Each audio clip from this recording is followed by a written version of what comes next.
तो पार्ट 19 की शुरुआत में जिन मिस को सब कुछ बता देता है कि कैसे जेनियन हॉल ने दूसरे सेट के साथ मिलकर उसके बीबीपी हॉल को तबाह कर दिया था, इसलिए वो यहाँ जेनियन हॉल को खत्म करने आया है। साथ ही वो उसे बता देता है कि सबसे पहले मैं यहाँ की यांग एकेडमी में एडमिशन लूंगा, जिस पर मिस जिन को कहती है कि मैं तुम्हारे बारे में ज्यादा कुछ नहीं जानती। तो जिन कहता है कि तुम मुझसे कुछ भी पूछ सकती हो, जिस पर मिस उससे पूछती है कि तुम कहाँ से आए हो। तो जिन कहता है कि ये बात तो मुझे भी नहीं पता, लेकिन मैं जल्द से जल्द सबसे स्ट्रॉन्ग बन के अपने पेरेंट्स के पास जाना चाहता हूँ। इसके बाद जिन मिस को कहता है कि मैं घर जाने के बाद अपने पेरेंट्स को तुम्हारे बारे में बताऊंगा, और ये कहता हुआ जिन मिस को किस करने के लिए आगे बढ़ता है, पर मिस जिन को थप्पड़ मार के दूर फेंक देती है और कहती है कि तुम जेनियन हॉल से पंगा मत लो, वो बहुत खतरनाक है। तो जिन कहता है कि तुम इसकी चिंता मत करो। इसके बाद मिस जिन को घोस्ट केव में साथ चलने को पूछती है, जहाँ बहुत सारे ट्रेजर थे जो कल्टीवेशन बढ़ा सकते थे, पर वहाँ बहुत ज्यादा खतरा होने की वजह से मिस अकेला नहीं जाना चाहती थी। जिस पर जिन कहता है कि ऐसा वहाँ क्या खतरा है। तो मिस उसे बताती है कि उस ट्रेजर को लेने वहाँ बहुत सारी फैमिली के लोग आते हैं जो ह्यूमन हेवनली लेवल पर हैं। ये सुनकर जिन उन ट्रेजर की मदद से कल्टीवेट करने लगता है ताकि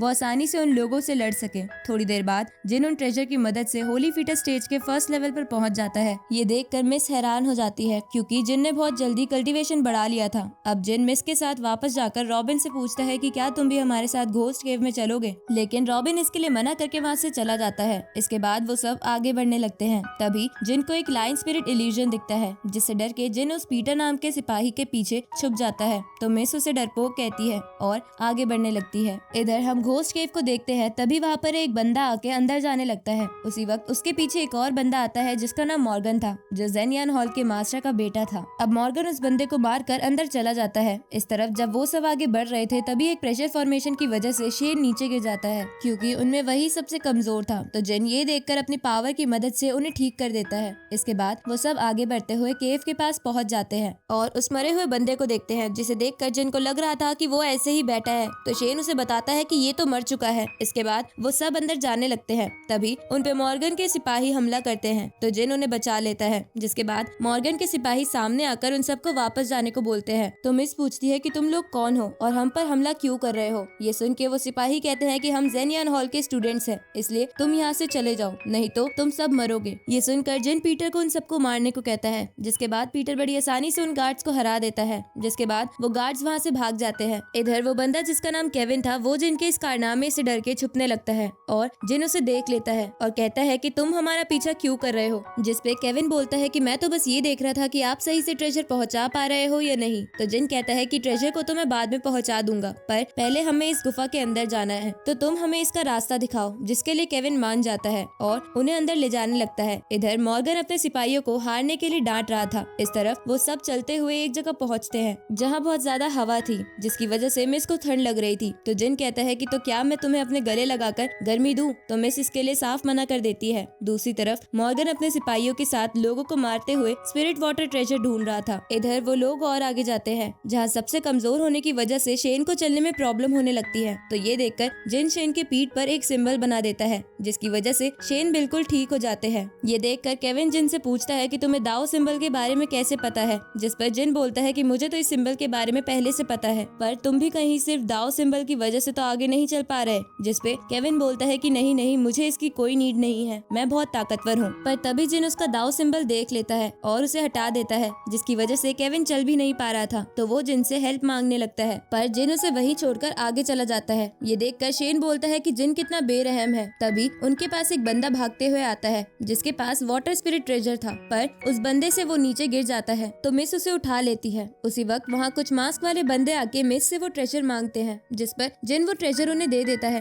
क्योंकि वो सिर्फ एक ट्रेजर की वजह से इतने लोगों से नहीं लड़ना चाहता था। तभी कुछ और लोग भी मास्क वाले बंदों से वो ट्रेजर लेने आ जाते हैं, जिसके बाद उन दोनों के बीच लड़ाई हो जाती है। पर वो लोग उन पे ध्यान ना देते हुए आगे चले जाते हैं, जहाँ उन्हें आगे जाते हुए बहुत सारे सोल ग्रास दिखती है। तो वो लोग उसे कलेक्ट कर लेते हैं। उसी वक्त वहाँ मास्क वाले बंदे फिर से आ जाते हैं और सोल ग्रास मांगने लगते हैं। जिस पर जिन कहता है कि इस ट्रेजर को हमने कलेक्ट किया है तो ये हमारा हुआ। ये सुन के वो मास्क वाले बंदे जिन को धमकी देने लगते हैं। तो जिन उन्हें रैथ ऑफ बारबेरियन टेक्निक और अपनी दूसरी पावर से हरा देता है और उन्हें मारने के लिए आगे बढ़ने लगता है। तो उनमें से एक मास्क वाला बंदा बोलता है कि मैं जेनियन हॉल का बंदा हूँ और अगर तुमने मुझे मारा तो तुम नहीं बच पाओगे। जिस पर जिन बोलता है कि तुम जेनियन हॉल के तो नहीं लग रहे हो। तो वो बंदा जिनको जेनियन हॉल का बैच दिखाते हुए कहता है कि हम आम कपड़ों में स्पिरिट वाटर ढूंढ रहे थे। तो जिन ये बात जानने के बाद बाद उन तीनों को मार देता है और उनका स्पिरिट वाटर भी रख लेता है क्योंकि वो जेनियन हॉल से नफरत करता है। दूसरी तरफ मॉर्गन सभी से स्पिरिट वाटर कलेक्ट कर रहा था। इधर जिन को आगे बढ़ते हुए कुछ लोग दिखते हैं जो स्पिरिट वाटर के बारे में बातें कर रहे थे। तो जिन उन्हें कहता है कि अगर आप मुझे स्पिरिट वाटर के बदले अच्छी चीज दोगे तो मैं आपको वो दे दूंगा। ये सुनकर वो लोग खुश हो जाते हैं। तभी उनमें से एक बंदा जिनको बोलता है कि मैं तुम्हें स्पिरिट वाटर के बदले 15 स्पिरिट ग्रास दूंगा, जिसके बाद बाकी सभी बोली बढ़ाने लगते हैं, जिसे देखकर जिन खुश होने लगता है। तभी वहाँ मॉर्गन आ जाता है और जिनको स्पिरिट वाटर के बदले 50 ग्रास देने को बोलता है। तो जिन इसके लिए मान जाता है और ग्रास लेके बॉटल दे देता है। तभी मॉर्गन के सिपाही मॉर्गन को बताते हैं कि यही वो बंदे हैं जिन्होंने हमें मारा था, पर मॉर्गन उन्हें चुप करवा देता है और सबको बोलता है कि अभी हम सब यहीं तक पहुँचे हैं, जबकि ये केव और भी बड़ी है और इसके डीप में बहुत कुछ हो सकता है, इसलिए तुम सबको अंदर जाके देखना चाहिए। तो उनमें से एक बंदा बोलता है कि हम वहाँ नहीं जा सकते क्योंकि वहाँ बहुत खतरा है, जिस पर जिन बोलता है कि कोई नहीं, मॉर्गन सबसे आगे रहेंगे। ये सुनकर मॉर्गन इसके लिए मना कर देता है। तो जिन बोलता है कि मुझे नहीं पता था कि जेनियन हॉल के लोग डरपोक भी होते हैं। ये सुन के मॉर्गन को गुस्सा आ जाता है, पर उसके सिपाही उसे रोक देते हैं क्योंकि उन्हें किसी भी हालत में ट्रेजर कलेक्ट करना था। इसके बाद जिनके पीछे पीछे वो सब लोग केव के और अंदर जाने लगते हैं, जहाँ एक आवाज की वजह से उन्हें बहुत परेशानी हो रही थी। तो जिन एक टेक्निक की मदद से अपने आप को ठीक कर लेता है, जिसके बाद इस टेक्निक की मदद से वो अपने साथियों को भी ठीक कर देता है। ये देखकर मॉर्गन हैरान हो जाता है। उसी वक्त वहाँ आसपास हरा धुआं फैलने लगता है। तो मॉर्गन के सिपाही उन लोगों को हरे धुएं से बचाने लगते हैं। साथ ही मॉर्गन को लगता है कि जिन हरे धुएं से बचने के लिए कुछ नहीं कर पाएगा। इसके बाद मॉर्गन उन सभी लोगों को अपने आगे करके आगे बढ़ने लगता है। ये देखकर वो लोग बोलते हैं कि तुम तो एक डरपोक हो, जिसे सुनकर मॉर्गन उस बंदे को मार देता है और बाकी सबसे कहता है कि तुम्हें मेरे आगे ही चलना होगा और अगर तुम ऐसा नहीं करना चाहते तो मेरे सिपाही तुम्हें हरे धुएं से प्रोटेक्ट नहीं करेंगे। इस तरफ जिन और बाकी सब उस स्पिरिट ग्रास की मदद से हरे धुएं से बचते हुए उस केव के कोर की एंट्रेंस पर पहुंच जाते हैं, लेकिन वो उसके अंदर नहीं जा पा रहे थे क्योंकि उस पे एक फॉर्मेशन लगा था। तो मिस उस फॉर्मेशन पर अटैक करती है, पर वो फॉर्मेशन नहीं टूटता। जिसके बाद पीटर, मिस, शेन तीनों मिलकर उस फॉर्मेशन पर अटैक करते हैं, लेकिन वो फॉर्मेशन उन तीनों के अटैक एब्जॉर्ब कर लेता है। ये देखकर जिन कुछ सोचने लगता है। दूसरी तरफ उनमें से कुछ लोग मर रहे थे क्योंकि मॉर्गन के सिपाही ज्यादा देर तक सभी के लिए फॉर्मेशन ऑन नहीं कर सकते थे, इसलिए उनके सिपाही लोगों को हरे धुएं में फेंक देते हैं। इधर जिन एक पेपर की मदद से एक अपोजिट फॉर्मेशन क्रिएट करता है, जिसकी वजह से उन्हें अंदर जाने का रास्ता मिल जाता है। जिसके बाद वो सब अंदर चले जाते हैं, जहाँ अंदर जाने पर वो देखते हैं कि उनके सामने एक पॉन्ड में बहुत सारा स्पिरिट वाटर था। तभी जिन पॉन्ड के पास उसी डेमोन घोस्ट को देखता है जिससे वो ब्रिज पर मिला था,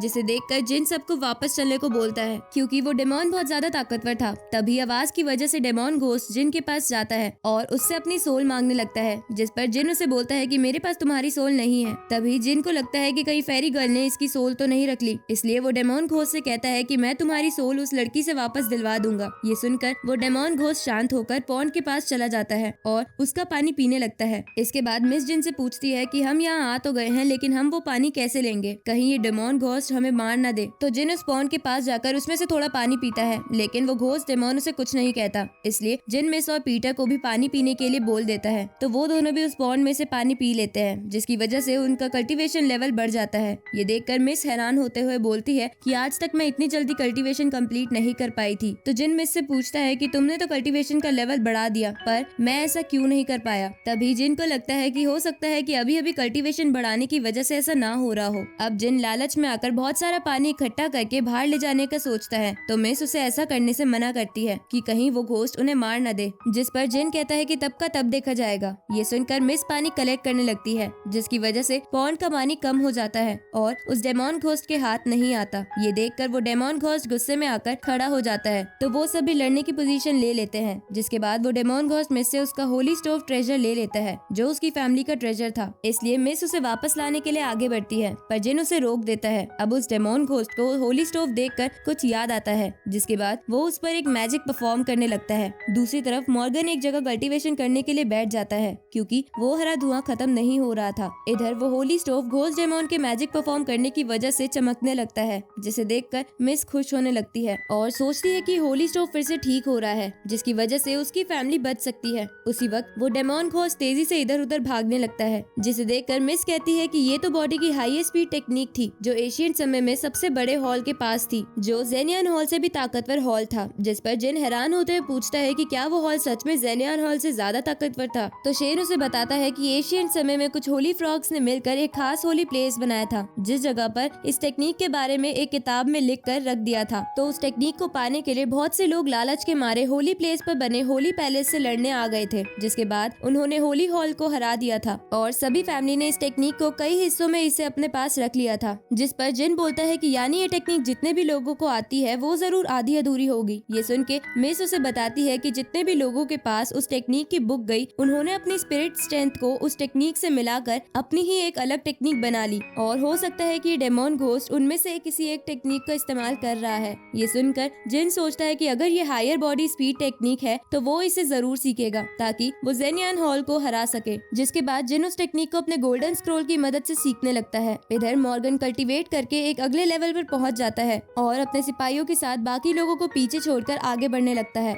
इधर वो डेमोन घोस्ट होली स्टोव पर मैजिक करके उसे वापस मिस को दे देता है। तभी वो डेमोन घोस्ट जिन को वो टेक्निक परफॉर्म करते हुए देखता है तो वो जिन को कहता है कि तुम ये टेक्निक सही से परफॉर्म नहीं कर पा रहे हो। जिसके बाद डेमोन घोस्ट उस टेक्निक को स्पिरिट फॉर्म में जिन के अंदर डाल देता है, जिसकी वजह से जिन बेहोश हो जाता है क्योंकि वो टेक्निक बहुत ताकतवर थी। दूसरी तरफ मॉर्गन और उसके सिपाहियों के आसपास धुआं बहुत ज्यादा बढ़ गया था, तो मॉर्गन अपनी पावर की मदद से खुद के और सिपाहियों के लिए एक चैम्बर बना लेता है, लेकिन वो किसी और को उसमें नहीं आने देता। इस तरफ जिन अपने माइंड में पहुंच जाता है जहाँ उसे अपने सामने वही स्पिरिट दिखती है जिसे उसका गोल्डन स्क्रोल एब्जॉर्ब करके उसकी बॉडी के अंदर डाल देता है। तो जिन अपने माइंड के अंदर ही उसे प्रैक्टिस करने लगता है, जहाँ बाहर मिस और पीटर जिन के बेहोश होने की वजह से उसकी चिंता कर रहे थे। तभी जिन उस टेक्निक को मास्टर करके होश में आ जाता है, तो पीटर उसे बताता है कि जब आप बेहोश हो गए थे तो आपकी चिंता में मिस बहुत परेशान हो गई थी। तो जिन मिस को बोलता है कि तुम मेरी चिंता मत किया करो। जिसके बाद जिन मिस को किस करने की कोशिश करने लगता है, पर तभी बीच में पीटर आ जाता है तो जिन उस पर गुस्सा करने लगता है और इसी के साथ ये पार्ट यहीं खत्म होता है।